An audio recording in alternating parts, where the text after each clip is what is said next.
दुनिया में दो तरह के लोग होते हैं, एक वो जो पैसे के लिए काम करते हैं और दूसरे वो जिनके लिए पैसा काम करता है। ये फर्क सुनने में छोटा लगता है, लेकिन यही फर्क एक साधारण जिंदगी और एक असाधारण जिंदगी के बीच की दीवार है।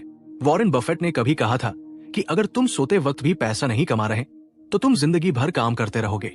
ये बात सुनकर बहुत लोग सोचते हैं कि ये तो सिर्फ अमीरों के लिए है, लेकिन सच ये है कि यही सोच उन्हें कभी अमीर नहीं बनने देती। असली राज ये है कि अमीर लोग अपना पैसा किसी ऐसी जगह लगाते हैं जो उनके सोते वक्त भी बढ़ता रहे। वो सिस्टम बनाते हैं, एसेट्स बनाते हैं और पैसिव इनकम के रास्ते खोलते हैं। ये किताब उन्हीं रास्तों का नक्शा है जिसे अमीर लोग कभी खुलकर शेयर नहीं करते। आज वो नक्शा तुम्हारे हाथ में है। वॉरेन बफेट का जन्म 1930 में ओमाहा, नेब्रास्का में हुआ था। बचपन से ही उनमें पैसे की गहरी समझ थी। 11 साल की उम्र में उन्होंने पहला शेयर खरीदा। 13 साल की उम्र में उन्होंने अखबार बेचकर इतना पैसा कमाया कि टैक्स रिटर्न भरनी पड़ी। उनके पिता एक स्टॉक ब्रोकर थे, लेकिन बफेट की असली गुरु थी किताबें। उन्होंने बेंजामिन ग्राहम की किताब द इंटेलिजेंट इन्वेस्टर पढ़ी और उनकी जिंदगी बदल गई। बफेट की सबसे बड़ी ताकत थी उनका धैर्य। वो जानते थे कि पैसा रातों रात नहीं बनता, वो बनता है सही जगह, सही वक्त और सही सोच से। उन्होंने कभी ट्रेंड्स के पीछे नहीं भागे। उन्होंने हमेशा वही खरीदा जो उन्हें समझ में आया। आज उनकी नेटवर्थ 100 अरब डॉलर से ज्यादा है और इसकी नींव उन्होंने सिर्फ एक सोच पर रखी थी, पैसे को काम पर लगाओ, खुद उसके पीछे मत भागो। आइंस्टाइन ने कंपाउंड इंटरेस्ट को दुनिया का 8वां अजूबा कहा था और बफेट ने इस अजूबे को अपनी जिंदगी का सबसे बड़ा हथियार बनाया। कंपाउंड इंटरेस्ट का मतलब है ब्याज पर ब्याज, यानी तुम्हारा पैसा सिर्फ बढ़ता नहीं, वो बढ़ते बढ़ते और तेजी से बढ़ने लगता है। मान लो तुमने 20 साल की उम्र में 10,000 रुपए इन्वेस्ट किए।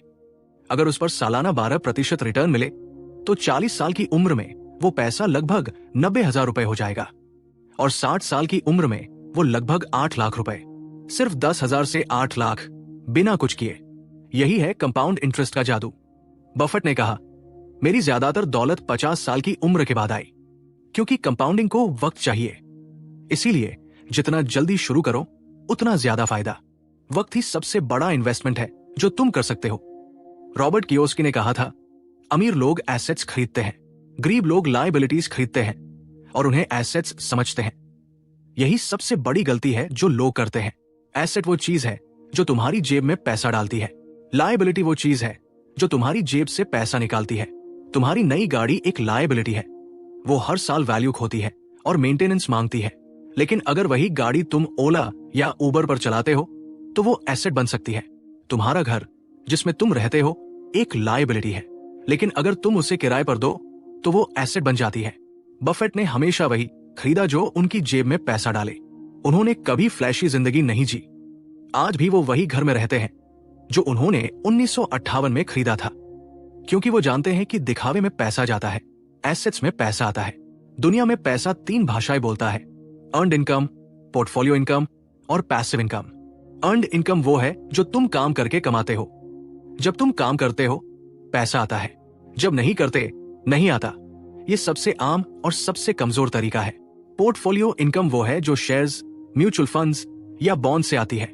यहां तुम्हारा पैसा काम करता है, तुम नहीं। और पैसिव इनकम वो है जो किराए, रॉयल्टीज या ऑनलाइन बिजनेस से आती है। ये वो इनकम है जो तुम सोते वक्त भी आती रहती है। बफेट की ज्यादातर इनकम पोर्टफोलियो और पैसिव है। वो बर्कशायर हथावे के शेयर्स होल्ड करते हैं जो हर साल बढ़ते हैं। वो खुद हर दिन ऑफिस नहीं जाते, उनका सिस्टम काम करता है। असली अमीरी तब आती है जब तुम्हारी पैसिव इनकम तुम्हारे एक्सपेंसेस से ज्यादा हो जाए। उस दिन तुम फाइनेंशियली फ्री हो। बहुत लोग सोचते हैं कि इन्वेस्ट करने के लिए बहुत पैसा चाहिए। यह सबसे बड़ा मिथ है। बफेट ने 11 साल की उम्र में सिर्फ $38 से निवेश शुरू किया था। आज तुम 500 रुपए में सिर्फ शुरू कर सकते हो। पहला कदम है खर्च करने से पहले बचाओ। ज्यादातर लोग कमाते हैं, खर्च करते हैं और जो बचता है वो सेव करते हैं। अमीर लोग कमाते हैं, पहले सेव करते हैं और बाकी से गुजारा करते हैं। दूसरा कदम है इमरजेंसी फंड बनाओ। कम से कम 6 महीने के एक्सपेंसेस का पैसा एक अलग अकाउंट में रखो। यह तुम्हारी फाइनेंशियल सिक्योरिटी की नींव है। तीसरा कदम है इन्वेस्ट शुरू करो। इंडेक्स फंड्स, म्यूचुअल फंड्स या डायरेक्ट इक्विटी, जो भी तुम्हें समझ आए, लेकिन शुरू करो आज, अभी। बफेट ने कहा, सबसे अच्छा वक्त इन्वेस्ट करने का 10 साल पहले था। दूसरा सबसे अच्छा वक्त आज है। इंतजार मत करो। स्टॉक मार्केट का नाम सुनते ही बहुत लोगों के मन में डर आता है, लगता है ये तो जुआ है। लेकिन बफेट के लिए स्टॉक मार्केट एक दुकान है जहां दुनिया की सबसे अच्छी कंपनीज के हिस्से बिकते हैं। उन्होंने कहा, जब बाजार गिरता है तो मैं खुश होता हूं क्योंकि अच्छी चीजें सस्ती मिल रही है। ये सोच उन्हें बाकी सबसे अलग बनाती है। जब 2008 में पूरी दुनिया का बाजार क्रैश हुआ तो घबराए हुए लोग बेच रहे थे, बफेट खरीद रहे थे। उन्होंने गोल्डमैन सैक्स और जनरल इलेक्ट्रिक में अरबों का निवेश किया और जब बाजार वापस ऊपर आया तो उनका मुनाफा कई गुना था। स्टॉक मार्केट में सफलता का राज है लंबे वक्त के लिए सोचो। शॉर्ट टर्म में बाजार वॉलेटाइल होता है, लॉन्ग टर्म में वो हमेशा ऊपर जाता है। पैनिक मत करो, पेशेंट रहो और सही कंपनीज में इन्वेस्ट करो। बफेट की सबसे बड़ी स्ट्रैटेजी है वैल्यू इन्वेस्टिंग। इसका मतलब है किसी चीज की असली कीमत पहचानो और उसे उससे कम दाम में खरीदो। मान लो एक कंपनी की असली वैल्यू 1000 रुपए प्रति शेयर है, लेकिन बाजार में वो 700 में मिल रही है। वैल्यू इन्वेस्टर वहां खरीदता है। बफेट ने यह स्ट्रैटेजी अपने गुरु बेंजामिन ग्राहम से सीखी। उन्होंने कहा, प्राइस वो है जो तुम चुकाते हो, वैल्यू वो है जो तुम्हें मिलता है। दोनों हमेशा एक नहीं होते। बाजार कभी कभी अच्छी कंपनीज को सस्ते में दे देता है, डर की वजह से, अफवाहों की वजह से या इकोनॉमिक स्लोडाउन की वजह से। यही वो वक्त है जब वैल्यू इन्वेस्टर अपना सबसे बड़ा दाव लगाता है। लेकिन इसके लिए जरूरी है कंपनी को समझना, उसका बिजनेस मॉडल, उसकी बैलेंस शीट, उसका फ्यूचर। बिना समझे निवेश करना गैम्बलिंग है, समझकर निवेश करना वेल्थ बिल्डिंग है। बफेट ने एक बार कहा, स्टॉक मार्केट एक ऐसी जगह है जहां इम्पेशेंट लोगों का पैसा पेशेंट लोगों के पास जाता है। यह बात पूरी तरह सच है।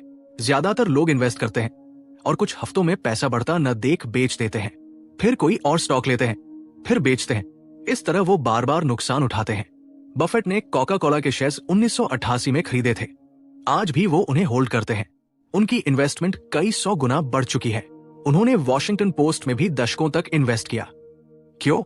क्योंकि वो उस बिजनेस को समझते थे। वो जानते थे कि ये कंपनी लंबे वक्त तक चलेगी, इसीलिए वो रुके। धैर्य एक स्किल है जो सीखी जा सकती है और ये स्किल तुम्हें वो रिटर्न्स देती है जो बाकी कोई स्ट्रैटेजी नहीं दे सकती। बफेट ने एक इंटरव्यू में कहा था, सबसे अच्छा निवेश जो तुम कर सकते हो वो है खुद में। उनका मतलब था अपनी स्किल्स में, अपनी नॉलेज में, अपनी हेल्थ में। जब तुम एक नई स्किल सीखते हो तो कोई उसे तुमसे छीन नहीं सकता। मार्केट क्रैश हो सकता है, नौकरी जा सकती है, पैसा खो सकता है, लेकिन तुम्हारी नॉलेज हमेशा तुम्हारे साथ रहती है। बफेट हर रोज 5 से 6 घंटे पढ़ते हैं। उन्होंने अपनी जिंदगी में हजारों किताबें पढ़ी हैं। वो कहते हैं, मैं हर दिन थोड़ा और जानकार होता जाता हूं और यही मेरी सबसे बड़ी दौलत है। तुम्हें भी हर दिन कुछ नया सीखना चाहिए। पॉडकास्ट्स सुनो, किताबें पढ़ो, ऑनलाइन कोर्सेज लो, अपने फील्ड में एक्सपर्ट बनो। जितना ज्यादा तुम जानते हो उतना ज्यादा तुम कमाते हो और उतना ही बेहतर तुम इन्वेस्ट करते हो। लोग कहते हैं सभी अंडे एक टोकरी में मत रखो, लेकिन बफेट ने कहा सभी अंडे एक टोकरी में रखो और उस टोकरी को बहुत ध्यान से देखो। इसका मतलब है कि अंधाधुंध डाइवर्सिफिकेशन से बेहतर है कुछ अच्छी कंपनीज को गहराई से समझकर उनमें इन्वेस्ट करना। अगर तुमने 50 कंपनीज में पैसा लगाया है तो तुम किसी को भी ठीक से नहीं जानते, लेकिन अगर तुमने 5 से 10 बेहतरीन कंपनीज चुनी है जिन्हें तुम पूरी तरह समझते हो तो तुम्हारा पोर्टफोलियो कहीं ज्यादा मजबूत है। हालांकि शुरुआती इन्वेस्टर्स के लिए इंडेक्स फंड्स सबसे सेफ ऑप्शन है। इसमें तुम एक साथ बाजार की सैकड़ों कंपनीज में इन्वेस्ट करते हो। बफेट ने खुद कहा है कि ज्यादातर लोगों के लिए लो कॉस्ट इंडेक्स फंड सबसे अच्छा इन्वेस्टमेंट है। जब तक तुम खुद इंडिविजुअल स्टॉक्स को अच्छे से एनालाइज नहीं कर सकते, इंडेक्स फंड तुम्हारा सबसे अच्छा दोस्त है। अमीर बनने की राह में सबसे बड़ी रुकावट है डेट यानी कर्ज, लेकिन हर कर्ज बुरा नहीं होता। बफेट ने समझाया, गुड डेट वो है जो तुम्हारे लिए पैसा कमाता है, जैसे बिजनेस लोन लेकर बिजनेस बढ़ाना या होम लोन लेकर किराए पर देने वाली प्रॉपर्टी लेना। बैड डेट वो है जो सिर्फ तुम्हारी जेब खाली करता है, जैसे क्रेडिट कार्ड से लग्जरी शॉपिंग करना, ईएमआई पर टीवी या फोन लेना जो कोई इनकम नहीं देते। बफेट ने हमेशा बैड डेट से दूरी बनाई। उन्होंने कभी अननेसेसरी लेवरेज नहीं लिया।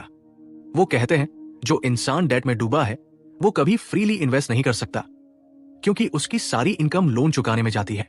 इसीलिए पहला काम करो, बैड डेट खत्म करो, क्रेडिट कार्ड बैलेंस जीरो करो, पर्सनल लोन चुकाओ। जब तुम डेट फ्री होते हो तभी असली वेल्थ बिल्डिंग शुरू होती है। अमीर बनना सिर्फ पैसा कमाना नहीं है, अमीर रहना भी उतना ही जरूरी है, और इसके लिए जरूरी है सही फाइनेंशियल प्रोटेक्शन। एक एक्सीडेंट, एक बीमारी, एक नेचुरल डिजास्टर, ये सब कुछ बर्बाद कर सकता है अगर तुम्हारे पास सही इंश्योरेंस नहीं है। बफेट की कंपनी बर्कशायर हथावे खुद इंश्योरेंस बिजनेस में है। वो जानते हैं कि रिस्क मैनेजमेंट वेल्थ बिल्डिंग का एक अभिन्न हिस्सा है। टर्म लाइफ इंश्योरेंस लो, ये सस्ता होता है और तुम्हारे परिवार को प्रोटेक्ट करता है। हेल्थ इंश्योरेंस लो, एक बड़ी बीमारी सालों की सेविंग्स मिटा सकती है, और ये सब इसीलिए जरूरी है क्योंकि तुम्हारी सबसे बड़ी एसेट तुम खुद हो। अगर तुम काम नहीं कर सके तो इनकम बंद हो जाएगी। इंश्योरेंस उस रिस्क को कवर करता है। बफेट ने हमेशा वर्स्ट केस सिनारियों के लिए तैयार रहने की बात कही है। प्रोटेक्शन पहले, फिर ग्रोथ। रियल एस्टेट वो इन्वेस्टमेंट है जिसे हर अमीर इंसान किसी न किसी रूप में करता है।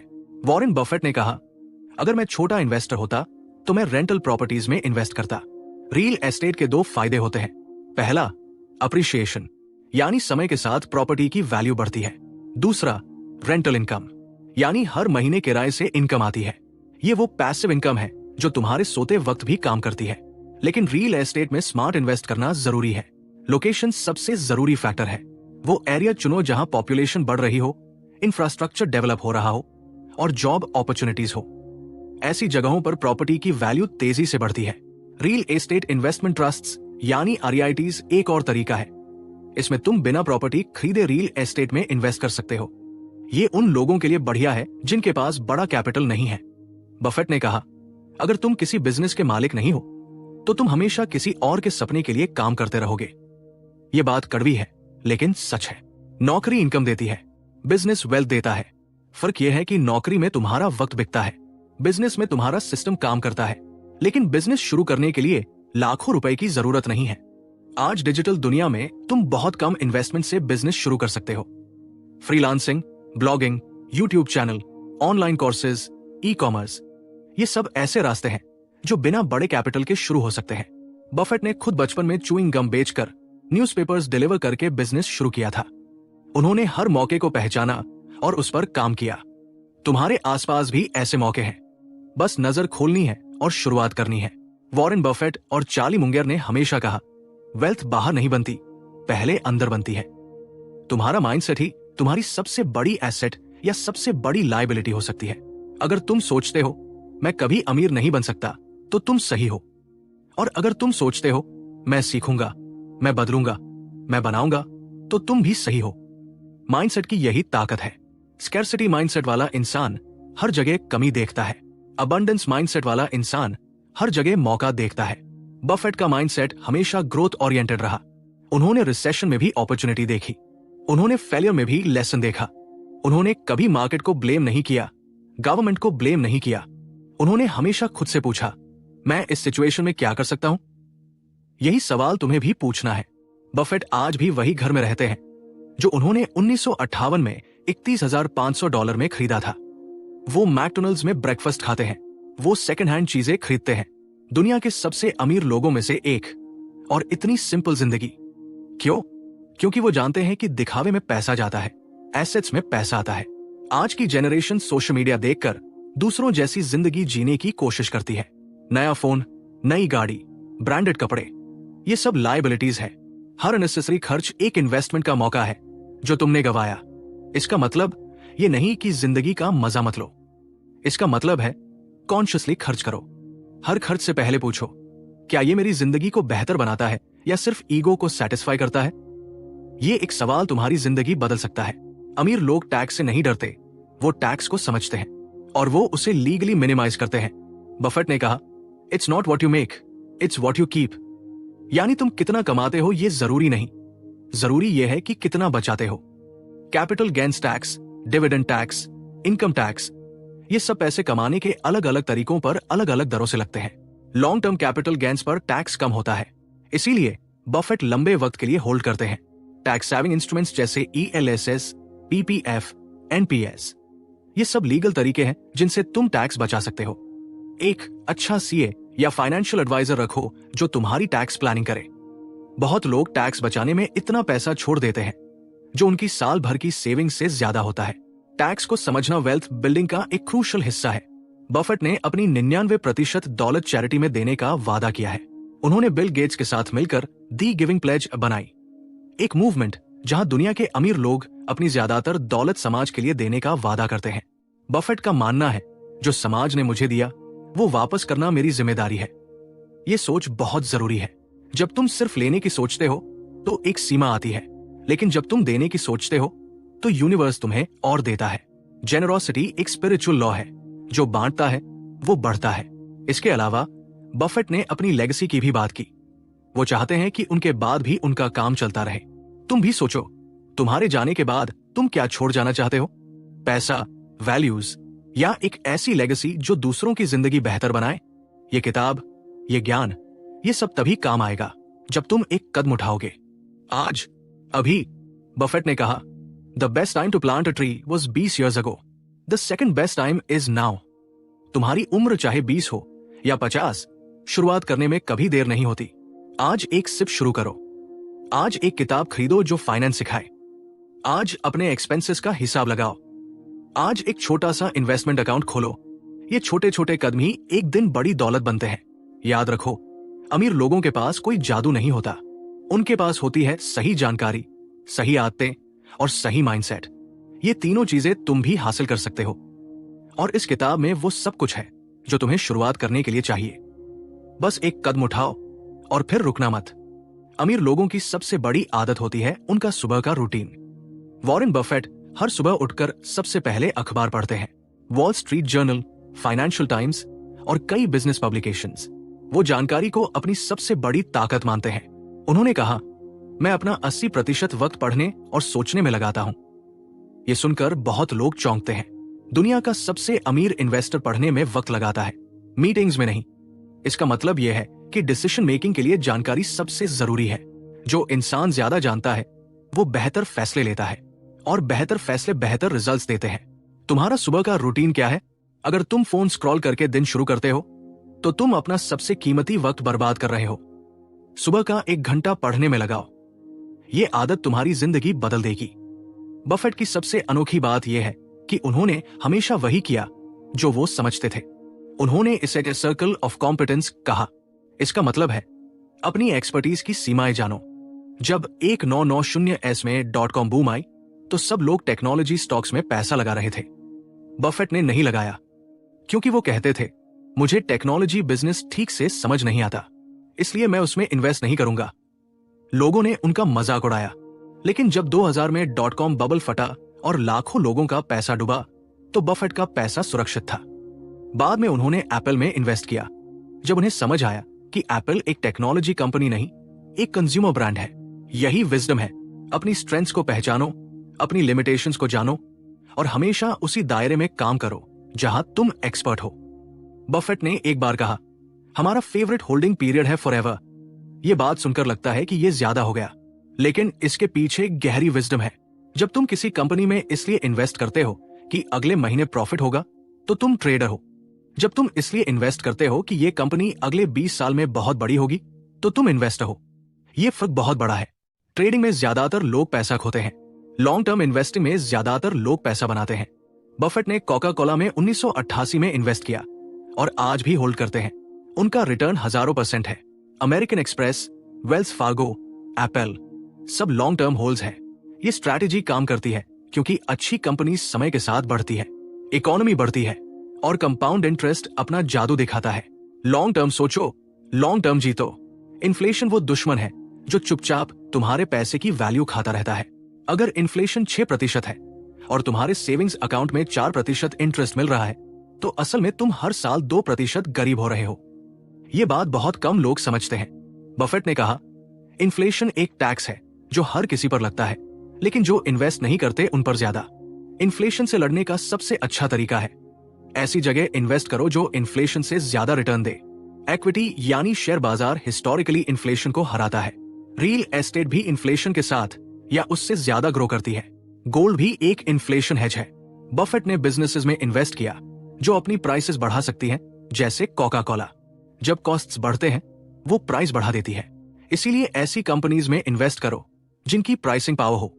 2008 का फाइनेंशियल क्राइसिस, दुनिया भर में पैनिक, लेमन ब्रदर्स का कोलैप्स, हर तरफ डर, घबराहट और बिकवाली। उस वक्त बफेट ने न्यूयॉर्क टाइम्स में एक आर्टिकल लिखा, बाय अमेरिकन, आई एम। जब पूरी दुनिया बेच रही थी, उन्होंने खरीदने की बात कही, और उन्होंने सिर्फ कहा नहीं, किया भी। उन्होंने उस क्राइसिस में अरबों डॉलर इन्वेस्ट किए। नतीजा, जब बाजार वापस आया तो उनका मुनाफा कई गुना था। पेशेंस की सबसे बड़ी परीक्षा तब होती है जब बाजार गिरता है, जब तुम्हारे इन्वेस्टमेंट्स रेड में होते हैं, जब हर तरफ से आवाजें आती हैं, बेच दो, बाहर निकलो। उस वक्त जो पेशेंट रहता है वो जीतता है। बफेट ने कहा, opportunities come infrequently, when it rains gold put out the bucket not the thimble. यानी मौका आए तो बड़े पैमाने पर काम करो, घबराओ मत। बफेट ने एक बात बहुत साफ कही, किसी ऐसे इंसान की बात मत सुनो जिसका फायदा तुम्हारे इन्वेस्टमेंट से नहीं, तुम्हारे ट्रांजैक्शन से हो। इसका मतलब है, वो फाइनेंशियल एडवाइजर्स जो हर बार कुछ नया प्रोडक्ट बेचते हैं, वो तुम्हारा नहीं, अपना फायदा देख रहे हैं। एक अच्छा फाइनेंशियल एडवाइजर वो है जो फी ओनली हो, यानी वो तुमसे फ्लैट फी लेता है, कमीशन नहीं। कमीशन बेस्ड एडवाइजर्स हमेशा वो प्रोडक्ट्स रेकमेंड करते हैं जिनमें उनका कमीशन ज्यादा हो, चाहे वो तुम्हारे लिए बेस्ट हो या ना हो। इसके अलावा अपने फाइनेंसेस को खुद भी समझो। फाइनेंशियल लिटरेसी कोई लक्ष्योरी नहीं, जरूरत है। Basic investing, tax planning, insurance, ये सब तुम्हें खुद समझना चाहिए। जो इंसान अपने पैसे को समझता है उसे कोई बेवकूफ नहीं बना सकता, और जो नहीं समझता उसे हर कोई बना सकता है। पैसिव इनकम वो इनकम है जो तुम्हारे एक्टिव काम के बिना आती है। बफेट की ज्यादातर इनकम पैसिव है, तुम भी पैसिव इनकम बना सकते हो। पहला रास्ता है डिविडेंड स्टॉक्स, ऐसी कंपनीज के शेयर्स जो हर साल डिविडेंड देती है। दूसरा है रेंटल प्रॉपर्टी, घर या दुकान किराए पर देना। तीसरा है REITs, रियल एस्टेट में बिना प्रॉपर्टी खरीदे इन्वेस्ट करना। चौथा है डिजिटल प्रोडक्ट्स, एक बार बनाओ बार बार बेचो, जैसे ई बुक, ऑनलाइन कोर्स या सॉफ्टवेयर। पांचवा है एफिलिएट मार्केटिंग, दूसरों के प्रोडक्ट्स रिकमेंड करो और कमीशन पाओ। छठा है यूट्यूब या पॉडकास्ट, कंटेंट बनाओ जो एड से इनकम देता रहे। सातवां है peer to peer lending, online platforms पर दूसरों को लोन दो और ब्याज पाओ। इनमें से कोई भी रास्ता रातों रात फल नहीं देता, लेकिन 1-2 साल की मेहनत के बाद ये रास्ते ऐसी इनकम देते हैं जो जिंदगी बदल देती है। बफेट का एक बहुत फेमस कॉन्सेप्ट है इकोनॉमिक मोड। जैसे किले के चारों तरफ खाई होती है जो दुश्मन को दूर रखती है, वैसे ही कुछ कंपनीज के पास ऐसी ताकत होती है जो कॉम्पिटिटर्स को दूर रखती है। मोड कई तरह की होती है। ब्रांड मोड, जैसे कोका कोला, इसका नाम इतना स्ट्रॉन्ग है कि कोई कॉम्पिटिटर इसे हटा नहीं सकता। कॉस्ट मोड, जैसे Amazon, वो इतने सस्ते में डिलीवर करती है कि कोई कॉम्पीट नहीं कर सकता। नेटवर्क मोड, जैसे फेसबुक, जितने ज्यादा लोग यूज करते हैं उतना ज्यादा यूजफुल हो जाता है। स्विचिंग कॉस्ट मोड, जैसे माइक्रोसॉफ्ट, एक बार उनका सॉफ्टवेयर यूज करो तो स्विच करना मुश्किल हो जाता है। बफेट ने हमेशा ऐसी कंपनीज में इन्वेस्ट किया जिनके पास मजबूत मोड थी, क्योंकि ऐसी कंपनीज लंबे वक्त तक प्रॉफिटेबल रहती है। यही उनकी सबसे बड़ी इन्वेस्टमेंट स्ट्रैटेजी का कोर है। बहुत लोग सोचते हैं रिटायरमेंट तो 30 साल बाद है, अभी क्या सोचना। यही सबसे बड़ी गलती है। जितनी जल्दी रिटायरमेंट प्लानिंग शुरू करो उतना कम पैसा लगाना पड़ता है। कंपाउंडिंग की वजह से 25 साल की उम्र में अगर तुम हर महीने 5,000 रुपए इन्वेस्ट करो तो 60 साल तक ये करोड़ों में बदल सकता है। लेकिन अगर 40 साल में शुरू करो तो वही कॉर्पस बनाने के लिए तुम्हें हर महीने कई गुना ज्यादा इन्वेस्ट करना होगा। PPF, NPS, EPF, ये सब टैक्स सेविंग रिटायरमेंट इंस्ट्रूमेंट्स हैं। इनमें रेगुलर इन्वेस्ट करो। बफेट ने कहा, रिटायरमेंट का मतलब काम बंद करना नहीं है। रिटायरमेंट का मतलब है कि तुम्हें काम करने की जरूरत ना हो, लेकिन तुम फिर भी करो क्योंकि तुम्हें पसंद है। ये तभी होगा जब तुम्हारे पास इनफ पैसिव इनकम और सेविंग्स हो, और उसकी नींव आज रखनी है। बफेट ने बहुत सारी गलतियां की हैं। उन्होंने बर्कशायर हथावे को एक फेलिंग टेक्सटाइल कंपनी से खरीदा था, जो उनके अनुसार उनकी सबसे बड़ी गलती थी। उन्होंने U10 एयर में इन्वेस्ट किया और पैसा गवाया। उन्होंने डेक्स्टर शू कंपनी खरीदी जो बाद में बर्बाद हो गई। लेकिन बफेट ने इन गलतियों से भागा नहीं। उन्होंने ओपनली इन्हें स्वीकार किया और इनसे सीखा। उन्होंने अपने शेयर होल्डर्स को हर साल एक लेटर लिखते हैं जिसमें वो अपनी गलतियां भी बताते हैं। ये ट्रांसपेरेंसी और अकाउंटेबिलिटी ही उन्हें महान बनाती है। गलती करना गलत नहीं है, गलती से न सीखना गलत है, और वही गलती दोबारा करना सबसे बड़ी मूर्खता है। हर सक्सेसफुल इन्वेस्टर ने गलतियां की है, लेकिन उन्होंने हर गलती से एक लेसन लिया और आगे बढ़े। तुम भी यही करो। बफेट ने कहा, तुम्हारी नेटवर्थ तुम्हारे नेटवर्क का रिफ्लेक्शन है। लेकिन इसका मतलब ज्यादा से ज्यादा लोगों को जानना नहीं है। इसका मतलब है सही लोगों को जानना। बफेट का सबसे बड़ा पार्टनर चार्ली मुंगर है। वो उनका बिजनेस पार्टनर भी है, दोस्त भी, और सबसे बड़ा क्रिटिक भी। चार्ली उन्हें हमेशा चैलेंज करते हैं, उनकी सोच को और शार्पन करते हैं। यही असली नेटवर्क है, ऐसे लोग जो तुम्हें बेहतर बनाए। अपने आसपास ऐसे लोग रखो जो तुमसे ज्यादा जानते हो, जो तुम्हें इंस्पायर करें, जो तुम्हारी गलतियां बताए और जो तुम्हारी ग्रोथ में जेन्युइनली इंटरेस्टेड हो। फेक कनेक्शन से कोई फायदा नहीं। एक सच्चा मेंटोर, एक ऑनेस्ट फ्रेंड, एक ट्रस्टवर्दी बिजनेस पार्टनर, ये 3 रिश्ते तुम्हारी जिंदगी को पूरी तरह बदल सकते हैं। हर बड़ा क्राइसिस एक बड़ा अपॉर्चुनिटी लेकर आता है। 1929 का ग्रेट डिप्रेशन, 2000 का .com क्रैश, 2008 का फाइनेंशियल क्राइसिस, 2020 का कोविड क्रैश। हर बार जिन लोगों ने पैनिक नहीं किया और जिन्होंने सही जगह इन्वेस्ट किया, वो बड़े विनर्स बने। बफेट ने कोविड क्रैश के दौरान एयरलाइन स्टॉक्स बेचे क्योंकि उन्हें लगा कि ये इंडस्ट्री लंबे वक्त तक सफर करेगी, लेकिन साथ ही उन्होंने दूसरी जगह इन्वेस्ट किया। क्राइसिस में 2 तरह के लोग होते हैं, एक जो डरते हैं और सब कुछ बेच देते हैं, दूसरे जो समझते हैं और सही चीजें खरीदते हैं। बफेट हमेशा दूसरे टाइप के रहे हैं। इसके लिए जरूरी है इमरजेंसी फंड। अगर तुम्हारे पास 6 महीने का इमरजेंसी फंड है तो क्राइसिस में तुम्हें पैनिक करने की जरूरत नहीं। तुम शांति से सोच सकते हो और सही फैसला ले सकते हो। बफेट की जिंदगी का सबसे बड़ा लेसन है सिंप्लिसिटी। वो कहते हैं कॉम्प्लेक्सिटी तुम्हारा दुश्मन है। जो इन्वेस्टमेंट तुम समझ नहीं सकते उसमें पैसा मत लगाओ। जो बिजनेस तुम 3 सेंटेंसेस में एक्सप्लेन नहीं कर सकते उसमें इन्वेस्ट मत करो। बहुत लोग कॉम्प्लिकेटेड फाइनेंशियल प्रोडक्ट्स में फंस जाते हैं, derivatives, structured products, hedge funds, जिन्हें वो खुद नहीं समझते और फिर पैसा खोते हैं। बफेट का पोर्टफोलियो सिंपल है, बड़ी समझ में आने वाली कंपनीज, लंबे वक्त के लिए, लो कॉस्ट फंड्स के जरिए। यही है उनकी स्ट्रैटेजी, सिंपल लेकिन पावरफुल। जिंदगी में भी यही काम करता है। जो इंसान अपनी प्रायोरिटीज को सिंपल रखता है, हेल्थ, फैमिली, फाइनेंशियल ग्रोथ, वो ज्यादा फोकस्ड और ज्यादा सक्सेसफुल होता है। कॉम्प्लेक्सिटी में एनर्जी बर्बाद होती है, सिंप्लिसिटी में एनर्जी फोकस होती है। बहुत लोग सोचते हैं कि या तो बिजनेस करो या इन्वेस्ट करो, लेकिन सच ये है कि दोनों साथ साथ चल सकते हैं। बफेट खुद एक एंटरप्रेन्योर भी है और इन्वेस्टर भी। उन्होंने बर्कशायर हथावे को एक होल्डिंग कंपनी बनाया जो दूसरी कंपनीज को खरीदती है और उन्हें चलाती है। ये एंटरप्रेन्योरशिप और इन्वेस्टिंग का परफेक्ट कॉम्बिनेशन है। तुम भी ये कर सकते हो। दिन में नौकरी करो या बिजनेस चलाओ और हर महीने अपनी इनकम का एक हिस्सा इन्वेस्ट करो। धीरे धीरे तुम्हारा इन्वेस्टमेंट पोर्टफोलियो इतना बड़ा हो जाएगा कि वो तुम्हारी इनकम का एक बड़ा हिस्सा बन जाएगा। यही फाइनेंशियल फ्रीडम का रास्ता है। एंटरप्रेन्योरशिप तुम्हें एक्टिव इनकम देता है, इन्वेस्टिंग तुम्हें पैसिव इनकम देता है। जब दोनों मिल जाते हैं तो तुम्हारी फाइनेंशियल जर्नी तेज हो जाती है। बफेट ने कहा, इन्वेस्टिंग में सबसे बड़ा दुश्मन तुम्हारा अपना दिमाग है। फियर और ग्रीड, ये 2 इमोशंस हैं जो ज्यादातर इन्वेस्टर्स को बर्बाद करते हैं। जब बाजार ऊपर जाता है तो ग्रीड आती है और खरीद लो और बढ़ेगा। जब बाजार गिरता है तो फियर आती है, बेच दो और गिरेगा। यही दोनों सबसे बड़ी गलतियां हैं। बफेट ने कहा, जब दूसरे लालची हो तो डरो, जब दूसरे डरे तो लालची बनो। ये काउंटर इंट्यूटिव लगता है, लेकिन यही सच है। बाजार के पीक्स पर खरीदना और बॉटम्स पर बेचना, यही आम इन्वेस्टर करता है और पैसा खोता है। इसीलिए इमोशंस को इन्वेस्ट करने से अलग रखना जरूरी है। सिस्टमैटिक इन्वेस्टमेंट प्लान यानी सिप इसीलिए अच्छा है क्योंकि ये ऑटोमेटिक है। मार्केट ऊपर हो या नीचे, तुम इन्वेस्ट करते रहते हो। आज का दौर डिजिटल है और इस डिजिटल दौर ने वेल्थ बिल्डिंग के नए रास्ते खोले हैं जो पहले के लोगों के पास नहीं थे। Crypto currency, NFTs, AI powered investing tools, robo advisors, micro investing apps, ये सब नए टूल्स हैं। बफेट खुद क्रिप्टो के बारे में स्केप्टिकल रहे हैं। उन्होंने कहा, मैं वो नहीं खरीदता जो कोई वैल्यू प्रोड्यूस नहीं करता।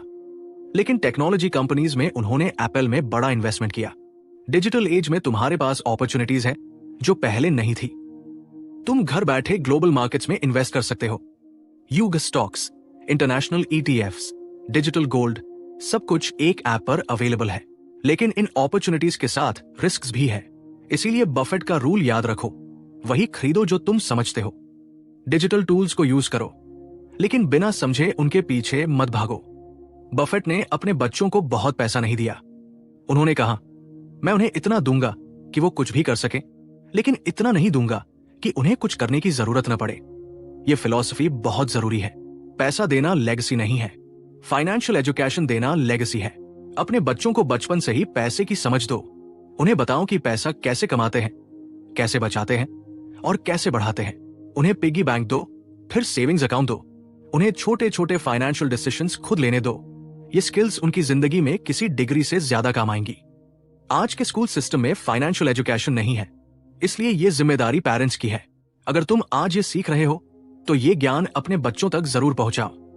वॉरेन बफेट ने हमेशा कहा कि चार्ली मुंगेर उनके सबसे बड़े टीचर हैं। चार्ली मुंगेर का अप्रोच था इन्वर्ट, ऑलवेज इन्वर्ट, यानी सीधे मत सोचो, उल्टा सोचो।